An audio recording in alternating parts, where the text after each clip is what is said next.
मेरा नाम दीक्षा है।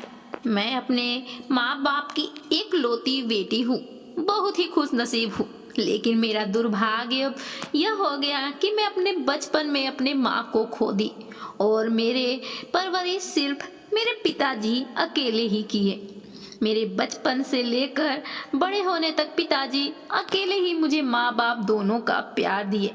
इसलिए मैं खुश नसीब भी हूँ, क्योंकि पिताजी मुझे कभी माँ का एहसास होने ही नहीं दिए। और मुझे एक माँ जो चीज़ अपनी बेटी को सिखलाती है, वह सारे गुण मुझे पिताजी से मिला। मुझे बहुत अच्छे अच्छे खाना बनाना, घर को सजाना और यहाँ तक कि पढ़ाई लिखाई में भी मैं अव्वल हूँ। मेरे पिताजी बहुत अच्छे इंसान हैं। मैं घर में अपने घर को मंदिर की तरह मानती हूँ और घर का सारा काम करते हुए मैं भी अब बड़ी हो चुकी हूँ, इसलिए पिताजी का भी ध्यान रखती हूँ। लेकिन अब तो मेरी उम्र शादी का हो गया है।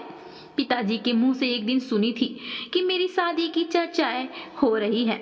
सारे रिश्तेदारों के पास मेरी पिक्चर चली गई है कि कोई भी लड़का अगर मिले तो अब मेरी बेटी के लिए बताइएगा। पिताजी के ऐसी मुंह से बातें सुनकर मैं थोड़ा निराश हो गई थी। लेकिन कभी न कभी तो मुझे इस घर से दुल्हन बनकर विदा होना ही है, यह बात मैं भूल गई थी। बस मेरी दुनिया पिताजी तक ही सीमित रह गई थी, क्योंकि मैं बचपन से पिताजी को बहुत ही मेहनत करते हुए देखी हूँ। वह मेरे लिए, मेरे सपने के लिए, हर ज़रूरत के लिए बहुत मेहनत किया करते थे और मेरी हर ख्वाहिशों को पूरा करते थे। और यहाँ तक कि मेरी गलती पर मुझे डांटते थे भी और सुधारने का एक मौका भी देते थे। मैं धीरे धीरे माँ के सारे गुण सीख चुकी थी और पिताजी के संस्कारों से बड़ी हो गई थी। लेकिन मेरे पिताजी एक दिन मेरी शादी तय कर दिए। मुझे जब यह बात पता चला तो मैं बहुत नाराज हुई, क्योंकि मुझे अपनी चिंता नहीं थी, मुझे तो मेरे पिताजी की चिंता थी, क्योंकि मेरे सिवा उनका तो इस दुनिया में कोई है भी नहीं। बस मैं इकलौती संतान उनकी हूँ और मेरा तो कोई भाई बहन भी नहीं है कि मेरे बाद पिताजी का कोई ध्यान रखे। मेरी शादी हो गई और मैं अपने घर गृहस्थी में व्यस्त हो गई। इसीलिए तो मैं नहीं चाहती थी कि मेरे शादी पिताजी करे। लेकिन मैं अपने ससुराल में भी खुश थी, क्योंकि मेरा ससुराल बहुत ही अच्छा था। वहाँ पर मेरे सास ससुर, देवर, ननद और मेरे पति। मुझे तो यहाँ पर सारे रिश्ते मिल गए। भाई बहन के लिए ननद देवर मिल गए और माँ बाप के जैसे सास ससुर। मुझे यहाँ पर कोई चीज का दिक्कत नहीं था। वैसे तो ये रिश्ता जाने पहचान में ही था, मेरे पिताजी के दोस्त का ही बेटा था, इसलिए मैं मान गई शादी के लिए। मुझे पता था कि मेरे पति मेरे पिताजी का ध्यान रखेंगे।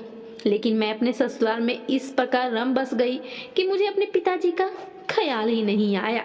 वैसे तो मैं फोन पर थोड़ा बहुत बात कर लिया करती थी और मेरे पिताजी भी कभी एहसास ही नहीं होने देते थे कि मुझे कोई चीज़ की दिक्कत है। वो अपना दुख सुख बस अपने तक ही सीमित रखते थे। लेकिन पता नहीं एक दिन अचानक से मुझे अपने पिताजी का बहुत ही ख्याल आने लगा। मैं पिताजी से फोन पर बात कर रही थी, लेकिन मुझे कुछ समझ में नहीं आ रहा था। वह तो बात ठीक से ही कर रहे थे, लेकिन अब मेरी शादी के लगभग 2 साल हो गए। मैं तो यहाँ पर खुशहाल थी, लेकिन अब मैं पिताजी से मिलना चाहती थी, क्योंकि शादी के बाद बस 2 सालों में एक बार बीच में गई थी मिलने। उस समय बस 1-2 घंटे के लिए ही पिताजी से मुलाकात हुई थी, उसके बाद नहीं हुई।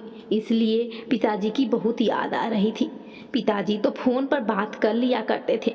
वैसे मेरे पति को टाइम ही नहीं मिलता था उनका जॉब से, इसलिए मैं अपने मायके नहीं जा पाती थी और दूर होने की वजह से भी नहीं जा पाती थी। मेरे पिताजी भी कहते थे कि अब से तो तुम्हारा घर वही है, तुम्हारा घर संसार वही है, अपना वही संभालना है। इसलिए मैं पिताजी के आंखों में आंसू नहीं देखना चाहती थी और उन्हें तो बदनाम बिल्कुल भी नहीं करना चाहती थी कि उनकी बेटी ऐसी है। इसलिए मैं अपने ससुराल में अच्छी बहू बनकर रह रही थी। लेकिन आज एकदम अचानक से पिताजी की इतना याद आ रही थी कि मैं अपने पति को बोली और पति के साथ मैं अपने मायके जाने के लिए तैयार हो गई। मुझे तो वैसे आने जाने में कोई भी रोक टोक नहीं है। मैं मायके ससुराल कभी भी आ जा सकती हूँ, लेकिन मैं अकेले नहीं जाना चाहती थी। इसलिए मैं अपने पति को कुछ दिनों के लिए छुट्टी लेने के लिए कह दी वह भी देखे कि बहुत दिन हो गया है दीक्षा को मायके गए हुए। इसलिए मेरी बात मानकर मेरे पति मेरे साथ पिताजी को देखने के लिए मायके जाने के लिए तैयार हो गए। मैं मायके जाकर जब वहाँ का नज़ारा देखी तो अचंभित हो गई। मेरा चारों तरफ का नज़ारा देखकर दिल दहल गया। ऐसा तो कभी नहीं हुआ था, क्योंकि पिताजी तो बचपन से मुझे पाल पोस कर बड़ा किए, लेकिन ऐसा घर का नज़ारा नहीं देखा था।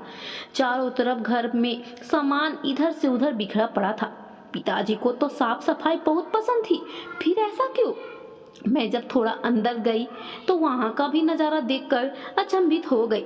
चारों तरफ किचन का खाना इधर से उधर बिखरा हुआ, कपड़े लाते, कुछ भी समझ में नहीं आ रहा था कि मेरी घर की हालात ऐसे कैसे हो गई। मैं बहुत ज़्यादा घबराने लग गई। मेरे पति मुझे सहारा दे रहे थे, कह रहे थे कि कोई भी घबराने की बात नहीं है, अंदर चलते हैं, पिताजी से बात करते हैं कि आखिर ये सब क्या हो गया है। मेरा दिल दहल रहा था, मुझे कुछ समझ में ही नहीं आ रहा था। मेरा बहुत बड़ा घर था, अंदर सबसे अंदर वाले कमरे में मेरे पिताजी रहते थे। मैं दौड़कर उनके पास गई। जब उनको देखी तो मेरे आंखों से आंसू आ गया और मैं पिताजी के गले लग गई।